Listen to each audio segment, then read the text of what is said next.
And delighted to say Danie Harris is with us on this morning's show. Morning, Daniel. How are things? Hello, good, thanks. How's it going? Thanks for your patience there. We've loads to get into, I guess, with Manchester United. I'm not sure where to start, but I might just start with David De Gea.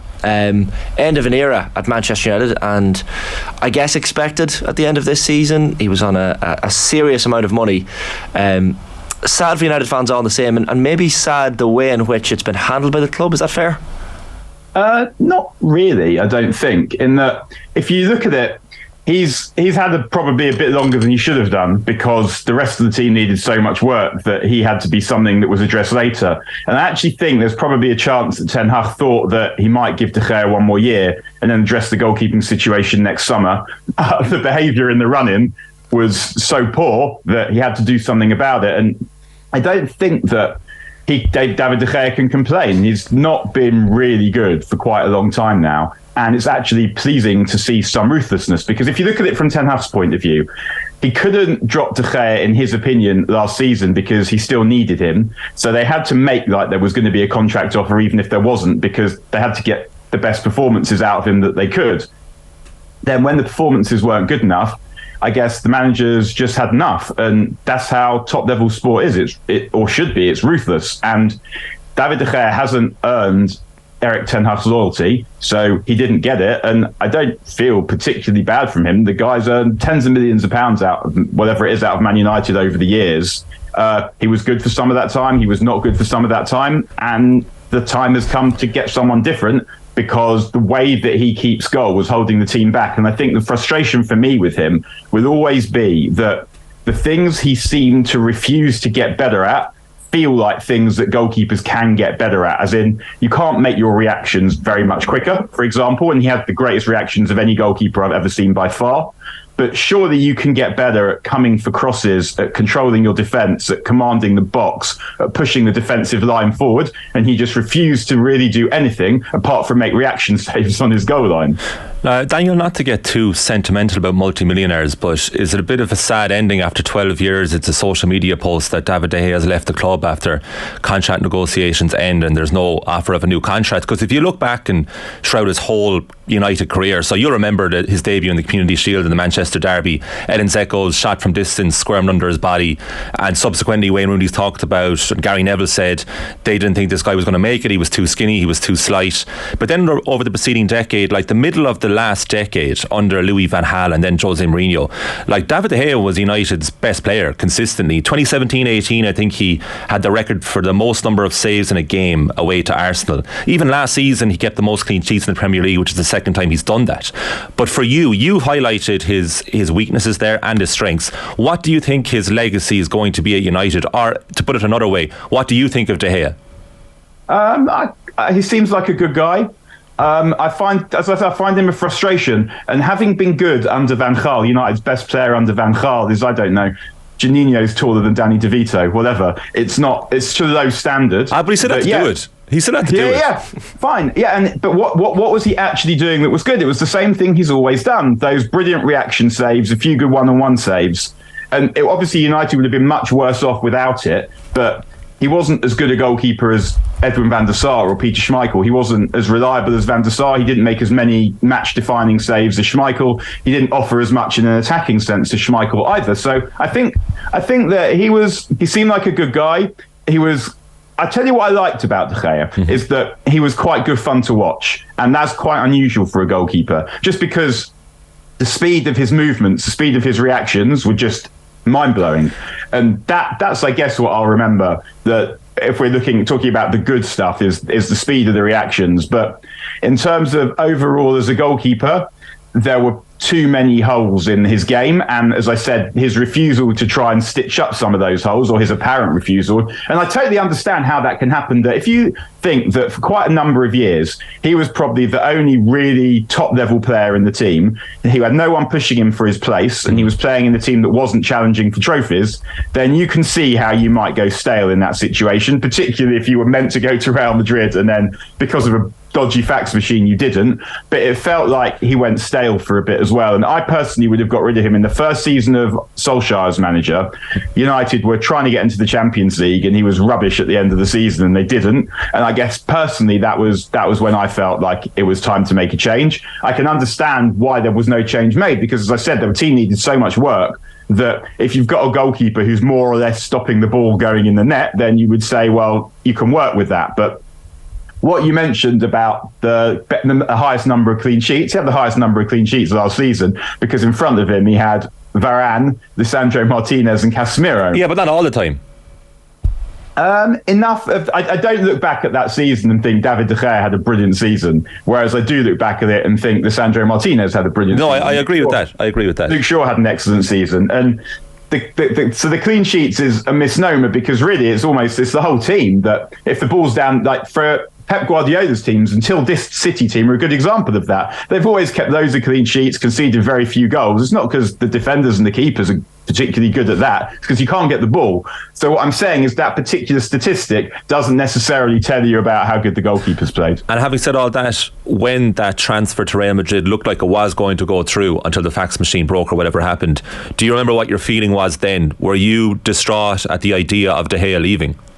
I don't think I'd ever be distraught at the idea of a player leaving, and that players come and go, and it's not and I've seen much better players come and go than David De Gea. And also, I guess at some level, you perhaps form less attachment to goalkeepers. I'm not sure. But what United need now is, first of all, I mean, they need someone who's not going to let him p-rollers, as he did at West Ham and against Manchester City in the cup final. And I'm sure the cup final would have been the absolute final straw for Ten Hag. I mean, I know it was for me, where I'm thinking, just thinking purely as a supporter, I'd happily never clap eyes on you in a United shirt ever again for that. To let in a goal like that, when you fought your way back into a cup final that's also a local derby, and with the treble still on the table, that to me, I totally understand why the manager has had enough of that. And it's actually about time that there was some ruthlessness. And it looks like that's extending to Harry Maguire too, where you can see the kind of briefings that are coming out suggest that the pieces are being moved to get him out the club as well, so that they, not because he's a bad person to have around, but they need the money to go do other things with it, rather than just keep a fourth choice, fifth choice centre back. Yeah, he was the last remaining player that had played for United under Alex Ferguson at the club as well. Feels like that 4-0 defeat to Brentford back in August was a turning point in some ways for his future and the distribution, of course, this season. Shot stopping was never really a concern, but the distribution certainly from feet was maybe an issue. I know that this is a subjective question, Daniel, but where does he rank in terms of United's goalkeepers? I guess Schmeichel and Van der Sar were there for shorter periods, and yet probably still shaded for most United supporters. Oh, they're miles better than him. I mean, Van der Sar, different goalkeepers for different times, I guess. What's interesting about Schmeichel is when you watch old United recordings back, you see that Schmeichel, I mean, I kind of remember it from the time too, but he made quite a lot of mistakes, Schmeichel. Yeah. But he just saved you on so many occasions that you would accept the mistakes. And I think that was, I guess, probably the goalkeeper United needed at that time, because if you look at the first Fergie team, the weakness, even though they were good players, was the defence. Parker, Bruce, Pallister, Irwin, that wasn't as high a level as Ince and Keane in front of them, say, or Cantona and Hughes. And when you look at what that team's weak point was, and for all the foreigners rule that stopped that team doing well in Europe, and also just because they'd come back into Europe and football had sneakily progressed without the English clubs, the weakness of that Fergie team, I would say, was the defence. And then if you look at the treble-winning team, also, the weakness of that team wasn't the defence. It was a good defence. It was just the way that they attacked meant that they were staying man for man at the back, meant that the goalkeeper had quite a lot of work to do. So I think in that team, a goalkeeper who was able to do what Schmeichel did, whilst also reinventing how teams counter-attack because of how quickly he could get the ball from one end to the other, was made Schmeichel really special. And the thing with Van der Sar was Van der Sar played behind what I would say is United's greatest ever defence. And that defence, I can't remember that many brilliant games Van der Sar had, or that many brilliant saves Van der Sar made. I remember one really important game against Fulham in 06-07, where without Van der Sar they lose that game. But I can't think of very many others at all. But what I also can't think of with Van der Sar is very many mistakes.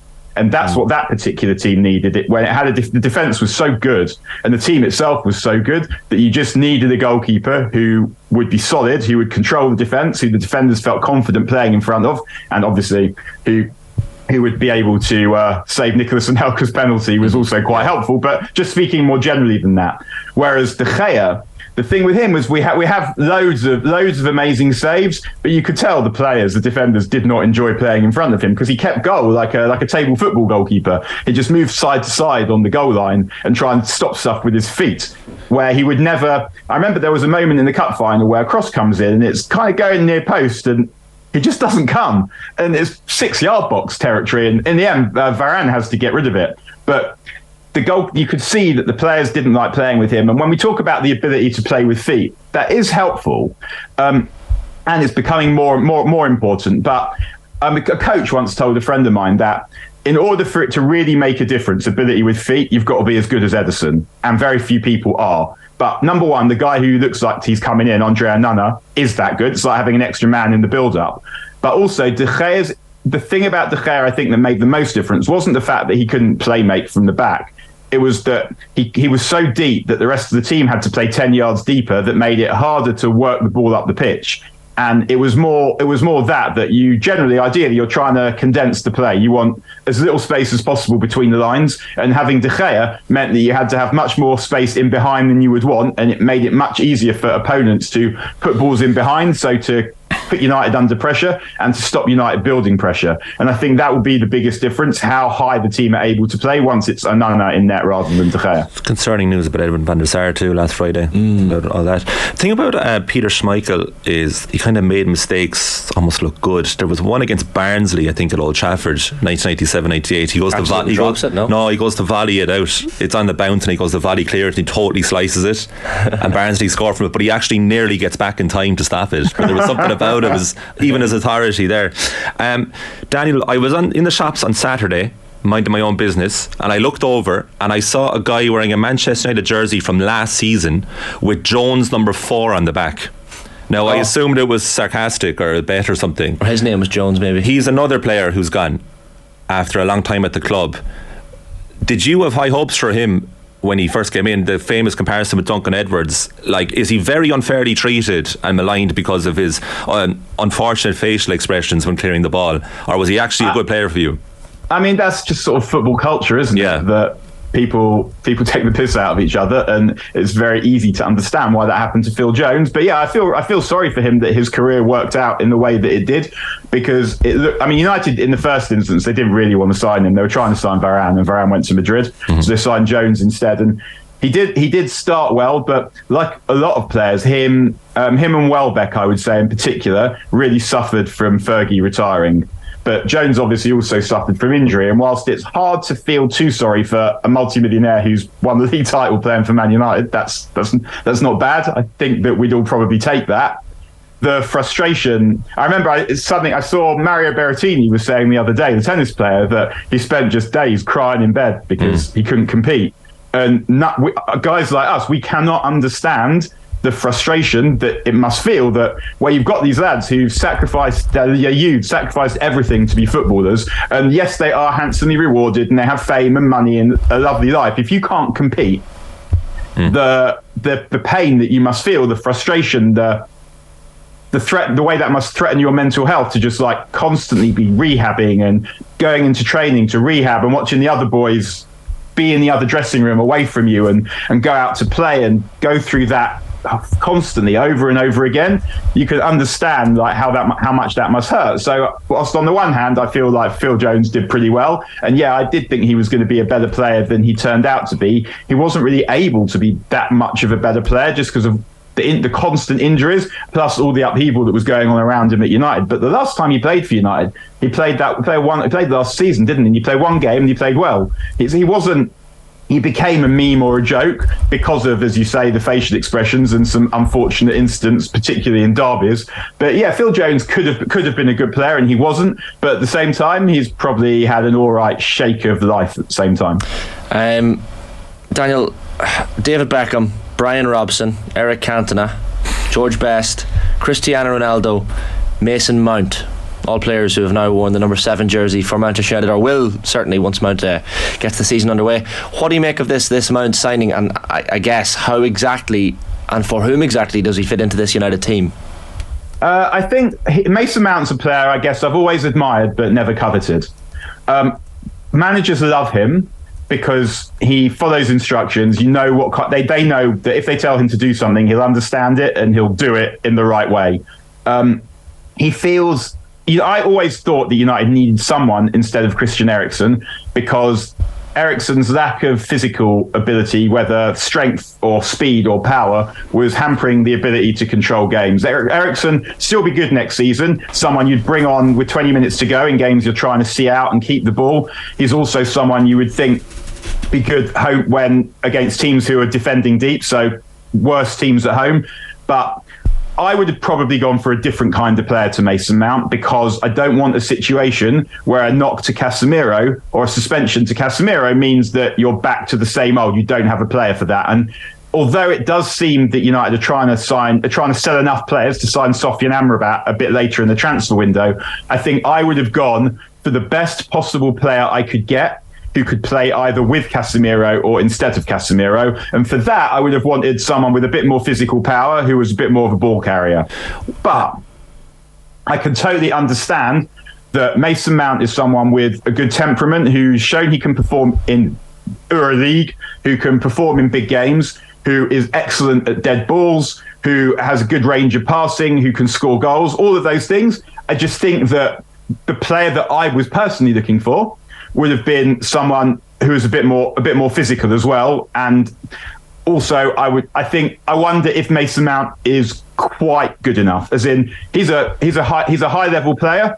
Is he as good a player as the best players in the team? I don't think so. And I felt like United needed another team of that standard. But he's 24, and Ten Hag obviously thinks he can improve him. So I'm excited to see how he does. Who else should Erik Ten Hag sign this summer, or more to the point, what position should he prioritise? Well, it looks like Mason Mount's obviously been signed. It looks like Onana is going to happen, so that's the goalkeeper sorted. The centre forward situation, it actually feels, and I bulk at saying this a little bit, so I understand this. I'm about to make myself sound ridiculous. So feel free to come back to me later on if I do. But it feels like there's some actual competence being practised here, in that they're going one at a time. So they identified Mason Mount. They waited until they knew that they weren't going to get a better price than the price that they had, having pretended that they were going to go away. And then they signed him. And they now appear to be doing that with Onana, that they've decided he's the goalkeeper. It feels like they're obviously going to sign him. They're just trying to make sure that they don't get rinsed over the price. And when they've signed Onana, it looks like they're going to move on and sign Højlund, who by most accounts they have signed up a deal for. So, Højlund is a difficult one in that they want a centre forward who's ready to go now. There aren't very many centre forwards in world football who are ready to go now, who would be worth the kind of money that you would have to pay for them. So they're trying to identify the next big thing. It may or may not be Højlund. I haven't seen very much of him, but I like his movement. He's obviously extremely quick. And one of the things I like about him is also the runs in behind, because Bruno Fernandes, I think, was top of the league for expected assists, but nowhere near for actual assists, because he hasn't played with anyone who's able to finish well. And if you stick almost any kind of striker in that position who can hold the ball up and make runs in behind, you should get another 10 to 15 goals, and that will make a very significant difference to United. And my guess is those three will be the three that United signed to begin with. I wouldn't be surprised if they were able to get Harry Kane, if they had money to get Harry Kane, just for particularly that player. But otherwise, I imagine that they'll sell who they can, and who they buy will then depend on that. But it looks like the physical midfielder I just talked about, they want to be Sofyan Amrabat, and he will be the next player that gets signed once they've sold, say, Dean Henderson and Harry Maguire and Fred, or whoever it is, however many players they need to sell to get the next player. And I would imagine after Amrabat, the next player would be a right back. And there is quite a lot of money in that squad. If you think about players who they don't want, Fred, McTominay, if they got a good price for him, they'd sell. Maguire, Van der Beek, Langer, Henderson, they're going to get 20 million quid for. But even the other players, if you got 5 million quid each for all of those, that's again another player. And it won't be 5 million each. So I think that United should be able, if they continue this apparent competence, to sign the player that they've made, Mason Mount, Højlund and Onana. Looks like are going to happen. And then I would expect that if they sell properly, they should be able to get 2 more players after that. And at that point, it will be Erik ten Hag's team. Yeah. And there'll be no excuses. Not that we've got excuses for him last season, but I don't know if we can expect a title challenge next season, but we can expect some improvement and definitely a title challenge the season after that. But otherwise, you just don't know, because I think for United to challenge for the title next season, they'll need Højlund to step up at a level or two. I've no idea if he's capable of doing that, but they should be much better anyway, because Garnacho is going to be much better next season. So even if Højlund needs a season to acclimatise, you're going to have Garnacho a year older on the left, which means you can play Rashford through the middle. And just in terms of having Mount and Onana, you're going to have more of the ball, so you would expect to be able to be more dynamic in attack and more unpredictable in attack than before. Yeah, we'll keep an eye on the United transfer situation. 11 p.m. Friday, September 1st is when the deadline ends. Daniel, great stuff as always. Thanks a million for joining us. See you. Bye, everyone.